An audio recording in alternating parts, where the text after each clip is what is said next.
Tiwari talk show में आप सभी का स्वागत है। मैं आकांक्षा पांडे और आज हमारे साथ हैं फाफा मऊ विधानसभा से आज़ाद उम्मीदवार दिलीप कुशवाहा जी, जिनसे हम फाफा मऊ विधानसभा के बारे में बात करेंगे और 2022 का इलेक्शन फाफा मऊ क्या कहता है इसके बारे में भी उनसे जानने की कोशिश करेंगे। सर, आपका बहुत बहुत स्वागत है हमारे टॉक शो में।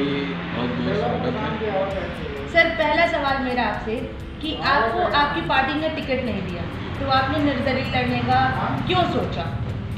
क्योंकि मैं पिछले 12 सालों से इस विधानसभा में मुझे 2017-15 में टिकट मिला था बीएसपी से। मैं 2 साल कैंडिडेट था यहाँ जी। 3 महीना पहले मेरा टिकट काट दिया गया था बीएसपी से। फिर मैं स्वामी प्रसाद मौर्य जी के साथ बीजेपी में शामिल हो गया, लेकिन वो भी टिकट मुझे दिला नहीं पाया। और फिर मैं 18 मई 2021 को शामिल हुआ जन अधिकार पार्टी में। माननीय बाबू सिंह कुशवाहा, उनकी पत्नी श्री कन्या जी जो राष्ट्रीय संयोजिका है, उनके भाई, सबके सामने परिवार में बैठ के बातचीत हुई कि आप आ जाइए, आप जो है आपको टिकट देंगे फाफा मऊ से। उन लोगों ने मेरे साथ धोखा किया, छल किया, जो पीछे दोनों पार्टियों ने किया तो उसी तरह उन्होंने भी किया। तो हमने एक कोर कमेटी की मीटिंग बुलाया, अपने जो समर्थक हैं मेरे, उनसे राय मशवरा किया। उन सब ने कहा कि भैया कब तक हम दूसरे का टिकट मांगते रहेंगे, टिकट लोग चलाते रहेंगे, रैलियां कराएंगे, पोस्टर लगवाएंगे, बैनर लगाएंगे और लास्ट टाइम में नीचे से खेल कर देंगे। तो सबने, हमारे समर्थकों ने ये फैसला लिया कि इस बार हम लोग आज़ाद उम्मीदवार के रूप में उतरेंगे और मैंने अनाउंसमेंट कर दिया। जैसा कि आप सबको जानकारी है, पेपर के माध्यम से, सोशल मीडिया पे हमने भेज दिया कि मैं जन अधिकार पार्टी छोड़ के आज़ाद उम्मीदवार के रूप में फाफा मऊ से उतर रहा हूँ। सर, ये बताइए कि आजकल के चुनाव का ट्रेंड है कि जो निर्दलीय होते हैं वो बहुत कम जीतते हैं। पहले तो जीतते ही नहीं या फिर बहुत कम जीतते हैं, तो ऐसे में आप कितना श्योर हैं अपने आप को लेकर? निर्दलीय जीतते हैं, ऐसा नहीं है। जब भी ये 5 साल में चुनाव होता है, 403 विधानसभा में ऑल ओवर पूरे उत्तर प्रदेश में 20-25 निर्दलीय बनते हैं विधायक। तो जनता की ही लोकप्रियता पे ही बनते हैं। जनता जिसको चाहती है वो चाहे निर्दलीय बना दे या पार्टी का उम्मीदवार बना दे। आप जीतने के लिए उतर रहे हैं कि किसी को हराने के लिए उतर रहे हैं? मैं तो जीतने के लिए उतर रहा हूँ। कोई कैंडिडेट किसी को हराने के लिए नहीं उतरता, अपनी जीत के लिए उतरता।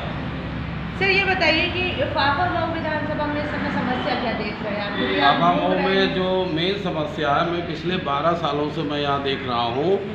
एक तो 10 सालों से यहाँ जानवर, लाल सांड पूरी खेती नष्ट करके रख दिया है। नहरों में सिंचाई के लिए लोग, किसान बेचारे परेशान हैं। बुआई के समय उनको खाद बीज नहीं मिलती, उसके लिए लंबी लाइन उनको लगाना पड़ता है। 1200 की खाद 1800 में, 1700 में मिल रही है, बेचारे परेशान रहते हैं। और यहाँ फाफा मऊ की कोई महिला डिग्री कॉलेज नहीं है। अच्छा, ये बताइए कि अगर कोई अन्य पार्टी आपको मनाने की कोशिश करे तो क्या आप चुनाव अपना टाल देंगे? नहीं, मुझे मनाने के लिए तमाम लोग फ़ोन कर रहे हैं, मेरे समर्थकों से बात कर रहे हैं। अगर मुझे वो करना होता, जैसे निर्दलीय लोग आते हैं और करते हैं, वो मेरा कोई लक्ष्य नहीं है। कोई, मैं पहली बार तो उतरा नहीं हूँ कि मेरा लक्ष्य है कि मैं केवल बैनर पोस्टर लगा के उसके बाद बैक हो जाऊँ। मैं तो 12 सालों से रन कर रहा हूँ। अब मुझे इस विधानसभा में पूरी तरह समर्थन मिल रहा है। आप चाहे जिस चट्टी चौराहे पर पता कर सकते हैं। दिलीप जी, ये बताइए कि फाफा मऊ प्रयागराज का उपनगर भी माना जाता है, क्या वजह मानते हैं कि यहाँ का विकास नहीं हो पाया? अब विकास क्या है, विकास हुआ है, लेकिन अब जो विधायक संसद बन जाते हैं, अब उनकी क्या स्थिति होती है, विकास क्यों नहीं हो पाता? सरकार करती है, नहीं करती है। फाफा मऊ का तो कोई विकास नहीं हुआ है। फाफा मऊ का कोई विकास नहीं हुआ है। 5 सालों में अंदर चले जाइए, तमाम सड़कें, तमाम गांव ऐसे पड़े हैं जहाँ के चलने के लिए रास्ता नहीं है। पानी तक की निकासी नहीं है। आज गेंदा उमरिया, कल्याणपुर, उधर चले जाइए, देख लीजिए, इतनी सकरी गलियाँ हैं, उसके अंदर लोग बचबचाती नालियों से पैर रख के जाते हैं।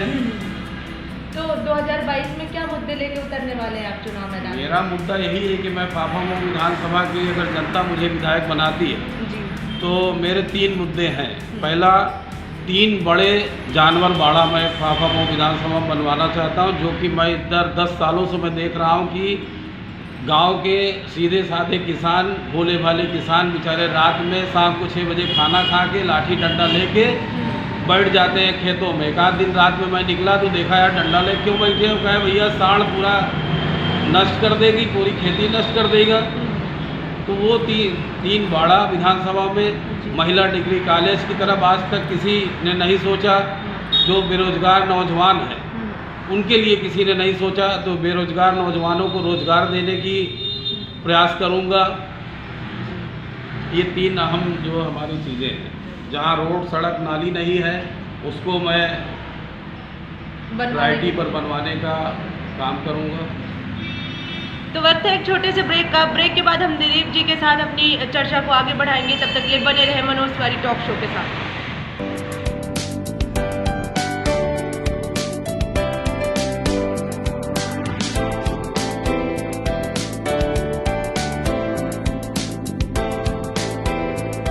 ब्रेक के बाद आप सभी का एक बार फिर से स्वागत है। हम अपनी चर्चा को दिलीप जी के साथ आगे बढ़ाते हैं।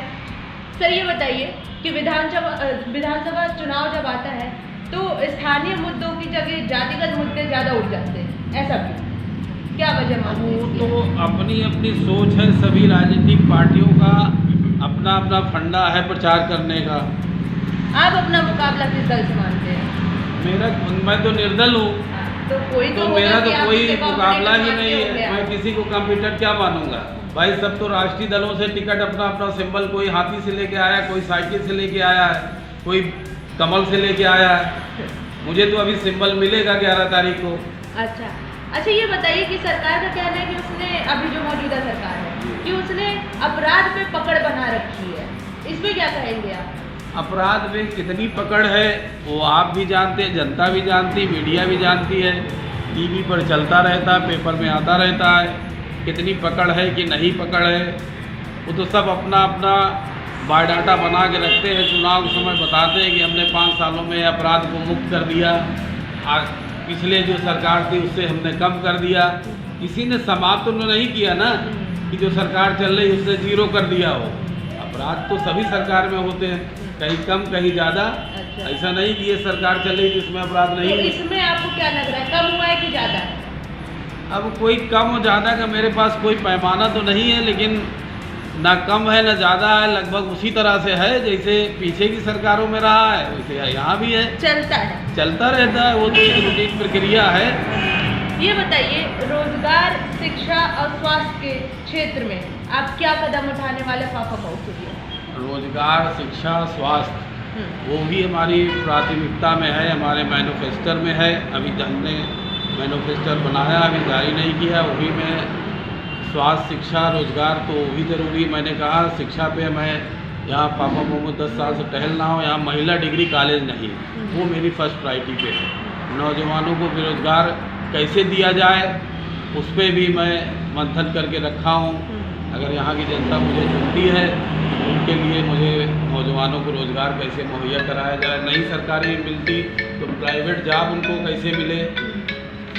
हम लालच की कोई बात नहीं करते कि हमको जिताओ तो हम आपको लैपटॉप बांट देंगे, हमको जिताओ हम टैबलेट बांट देंगे। हाँ, उनके लिए मैं प्रयास करूँगा कि सरकारी नौकरी ना मिल पाए तो प्राइवेट जॉब उनको कैसे दिया जाए, उनके जीविका को कैसे चलाया जाए, इस पर मैं ज़रूर मंथन करके रखता हूँ। आपने बोला आप पिछले 12 सालों से काम कर रहे हैं, क्षेत्र में सक्रिय हैं, कैसा फीडबैक मिल रहा है आपको? मुझे पूरा फीडबैक मिल रहा है। जैसे ही सोशल मीडिया पे चला, तमाम मैं आप जिधर भी घूमेंगे आपको खुद जानकारी मिलेगी कि जो निर्दल उम्मीदवार आ गया है वो किसके लिए क्या है, किसको सिर दर्द है, कौन परेशान है, ये आपको खुद जानकारी मिल जाएगी। टिकट ना मिलने की क्या बड़ी वजह मानते हैं? टिकट ना मिलने की बड़ी वजह तो यही होती है कि जो लोग ऑलरेडी पहले से राजनीति में रहते हैं, जो विधायक, संसद, मंत्री बन जाते हैं, वो नहीं चाहते कि राजनीति में नए लोग उभर कर सामने आ जाए जिससे कि उनका काम आगे रुक जाए। क्योंकि हर नेता चाहता है कि हमारे बाद हमारा बेटा आ जाए, हमारी बेटी आ जाए, दूसरा कोई व्यक्ति ना आए। तो फाफा मऊ की जनता के लिए आपकी क्या अपील होगी? फाफा मऊ की जनता के लिए मेरी यही अपील है कि फाफा मऊ की जनता को जो समर्थन मुझे मिल रहा है पिछले 12 सालों से, इस बार मैं जैसे ही मैदान में उतरा मुझे सबका समर्थन मिल रहा है, सभी जाति धर्म का।